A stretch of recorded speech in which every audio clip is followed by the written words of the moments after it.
Okay, hello, kamusta ka na? Once again, I'm Raymond Gerald Tabaje and welcome again to this training video.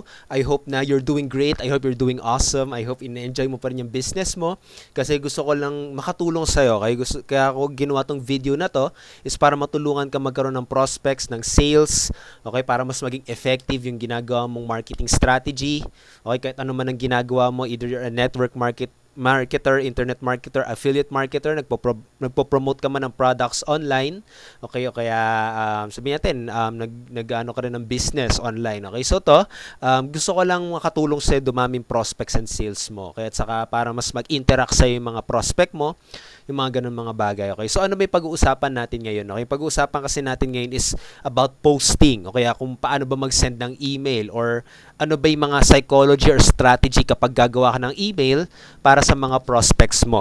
Okay, so kasi yun, marami kasi nagkakaroon din ng problema na ganito. Ewan ko lang kung nagiging problema mo rin siya kapag sabihin natin na nagpo-post ka, tapos walang pumapansin ng mga post mo. Okay, walang pumapansin, walang nag-interact, walang nagla-like. Okay, kadalasan pa nagla-like yung mga sabihin natin mga upline mo, kaya yung mga sabihin natin yung mommy mo, nanay mo, 'di ba? Yung walang nagla-like ng mga prospect, okay? So yun, naranasan ko yung ganyan dati na hindi ko pa alam tong mga strategies na to. Okay, talaga nakakalungkot lang kasi talaga ang sipag-sipag ko mag-promote, ang sipag-sipag ko mag-post, okay, ang sipag-sipag ko mag-email, pero wala nag-i-interact, wala nagki-click, wala man lang, alam mo yung nagtatanong. Okay, so I hope itong video na to, itong training na to, i-share ko sa mga ilang mga psychology or strategy na pwede mong i-apply. Okay, pwede mo i-apply to sa email mo, pwede mo i-apply to sa mga post mo. Okay, and i-share ko sa iyo kung paano ako gumagawa ng mga post saka ng mga email. Okay? So to, of course, nandito tayo sa blog ko. Okay? So, punta muna tayo dito sa get response, autoresponder ko kung saan ako gumagawa ng email. So, ihimay-himay lang natin kung ano ba yung nangyayari dito sa email, kung paano ba ako gumagawa. Okay, kasi basically, kapag gagawa ka ng email, kailangan tatandaan mo ng maigi. Ito, kailangan mo, kapag gagawa ka ng email, lagi mong isipin yung prospect mo. Okay? Lagi ganito dapat ang mindset mo. Yung prospect mo, walang pakialam yan. Okay? Kahit ano man nangyayari sa'yo.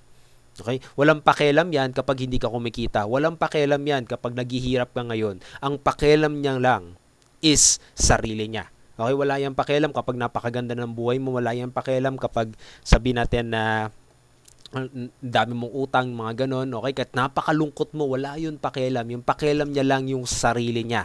So, ibig sabihin, kapag gagawa ka ng email mo or ng Facebook post mo, kailangan nakadirekta lagi sa kanya. Okay? Siya lang. Okay? Siya lang. Siya laging bida, wala kang masyadong babanggitin ng sarili mo. Okay, ganun ako mag-isip kapag nagpo-post ako, kaya mas nagiging interactive at saka mas pinipindot nila yung mga post ko. Kasi nakadirekta lagi sa kanila. Okay, tapos kailangan kapag magpo-post ka naman sa social media, kailangan tatanda mo na maigi na maging different ka sa mga karaniwan. Okay, ano ba yung mga karaniwang post? Ang karaniwang post is join now. Okay? Buy this awesome product. Okay? Buy this effective product. Yung mga ganun mga bagay. This is the best company in the world. Din yung laging mga post. So, kailangan baguhin mo ng konti yung sarili mo. Baguhin mo ng konti yung post mo. So, paano mo gagawin yun? Lagyan mo ng konting kwento. Okay? Lagyan mo ng parang ng questions. Lagyan mo ng parang isang topic na makaka-relate agad yung prospect mo. Okay? So, katulad nitong email ko, tingnan mo yung subject ko. Okay, sa email ko, how to remove nervousness before a webinar. Okay, so dito, dinidirect ako isang malaking problem. Okay, ng mga madalas sa prospect. Paano ko nalalaman yung mga problemang yan? Kasi kumakausap ako lagi ng mga prospect. Kumakausap ako lagi kung ano yung mga problema nila. Tinatanong ko lagi saan sila nahihirapan. Kaya nalalaman ko yung mga topic. Okay, so yun yung isang way kung para hindi ka maubusan ng topic is always ask questions to your prospect. Okay, so yun yung isa nilang tanong lagi na kapag magwa-webinar sila, okay, lagi sila, alam mo yung kinakabahan, natatakot. So, yun yung pwede yung naging idea ko. So, kung titigan mo na maigi, unang-una pa lang, pinigilan ka ba ng kaba at takot para magkaroon ka ng resulta sa business mo? So, agad, 'di ba? Agad-agad sa kanya agad nakadirekta. 'Di ba? So, kuha agad yung attention niya. Okay, kasi alam mo yung madalas sa iniisip ng prospect mo, ay, business na naman yan, ay, product na naman yan. Pero dito, kakaiba. Okay? Nag-suggest ako ng topic na makakatulong sa kanya. Okay? Para mag-grab yung attention niya. At ito pa yung malupit. Okay? Ito pa yung pinaka-attention grabbing dito is a question. It's a question.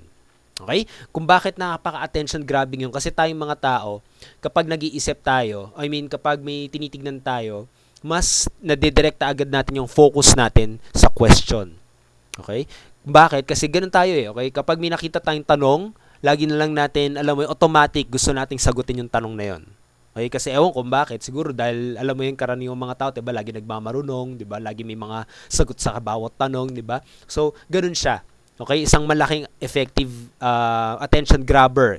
Either magpo-post ka sa social media, gagawa ka ng video, okay, gagawa ka ng Facebook ads, pwede mong gawin is question. Okay, napaka-effective niyan. Okay, so ito, naranasan mo ba yung pakiramdam na alam mo magkaroon ng, pero bigla ka napigilan ng kaba at takot? So yun na naman, yung message ko sa email ko, siya na naman. Walang tungkol sa akin. Okay, siya lang.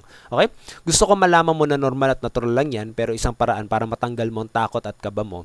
Pero may isang paraan para matanggal. So nagbigay na ako ng solusyon. Gusto kong magustuhan niya ako. Kung paano ko nagawa yun is nakikirelate ako sa kanya. Tapos, okay, binigyan ko siya ng isang solusyon na pwede na niyang gawin. Okay, ikaw na bahala kung ano strategy mo dito. Pwedeng sabihin yung product mo, pwedeng business mo. Pero ako kasi ginagawa ko dito is yung video ko. Okay, o yung mga trainings ko. Okay, para matanggal. So yan, may solution na, may question, problem niya. Okay? Tapos gusto kong feel, felt, found. Parang ganun yung naramdaman niya, naramdaman ko rin. Tapos solusyon. Okay? So ganun yung madalas structure. Tapos ito na, nagkwento na ako dito para makapag-relate pa siya sa akin or para makapag-build pa ako ng rapport. So marami nagsasabi na magaling daw ako mag-webinar kasi parang hindi ako kinakabahan. Pero sa totoo lang, kinakabahan pa rin ako. At minsan, nahiya pa rin ako kapag nag-webinar ako. Kaso yung natutunan ko itong isang simpleng paraan para nagagawa ko na maging productive at fearless sa business ko. Okay?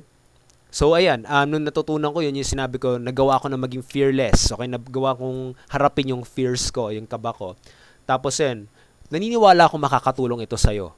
Okay, itong simpleng paraan na to. Tapos ito na yung call to action. Go ahead and click this link para matutunan mo ang simpleng paraan na ito. So, yun, isang structure yun na pwede mong gawin. Okay, una, question. Tapos sa question, ano ba yung nararamdaman niya? Ano ba yung problemang nararamdaman niya? Sabihin natin yung business mo, ako yung produkto mo. Ano kaya yung pwedeng problem na pwedeng masolusyonan ng produkto mo? Na pwedeng namong problema din siya. Tapos, ano yung nararamdaman niya ngayon? Ano yung nararamdaman mo dati? Feel, felt, found, diba? Ano naman yung solusyon? Okay? Ano yung solusyon na pwede mong ibigay? So, pwede mong lagay dito. Go ahead and click this link para malaman mo kung paano mo mababawasan ang timbang mo in the next month or for the next month. Parang ganun, di ba? So, ayan, lagi mo tatandaan kung ano ba yung problema ng prospect mo. Tapos, lagi mo tatandaan na siya dapat yung bida. Okay, siya lang. Lagi mo tatanungin sa sarili mo, so what? Okay, kapag sabihin natin, binabasa mo ng email mo, tatanungin mo sa sarili mo, so what? Okay, bakit ba? Bakit kailangan ko makinig dito? Bakit kailangan ko tong tignan? Okay, bakit kailangan kong tignan yung email na yan? Okay, tapos kailangan, nag-imagine ka na ikaw yung prospect mo. Okay, kapag nakuha mo tong formula na to, okay, kapag na-apply mo to sa business mo, mas titignan ng maigi yung mga post mo, mas titignan, mas nag-engage, mas magko-comment sila kasi nakita nila na talagang may pakialam ka sa kanila. Nakita nila na para sa kanila lang tong post na to. Nakita nila na hindi yung produkto mo yung binibida mo dito, pero sila yung binibida mo. Okay, so I hope may na-apply ka dito na pwede mong gamitin agad sa business mo. Okay, kapag gusto mo pa ng ganitong klaseng training, mag-iwan ako ng link or ng button dito sa page na to. Hanapin mo na lang, i-click mo yan, sundan mo instructions para ma-receive mo agad. Okay, as soon as possible, yung free training ko or yung free gift ko para sa'yo, okay, para matutunan mo agad kung paano ba tong online marketing at ma-apply mo agad sa business mo. Okay, so once again, this is Raymond Gerald Tabaque. Kung nagustuhan mo tong video na to, you can either click the like button, leave your comments below. Kapag may questions ka, pwede mo i-share to sa team mo. Baka magkaroon sila ng idea kung paano sila magpo-post. Okay, and I hope to see you again on the next training. Once again, kita-kits, God bless. Kayang-kaya mo yung business mo. This is your year. Let's do this together. Sama-sama tayo dito. Okay, so yun. Once again, have a great day and bye.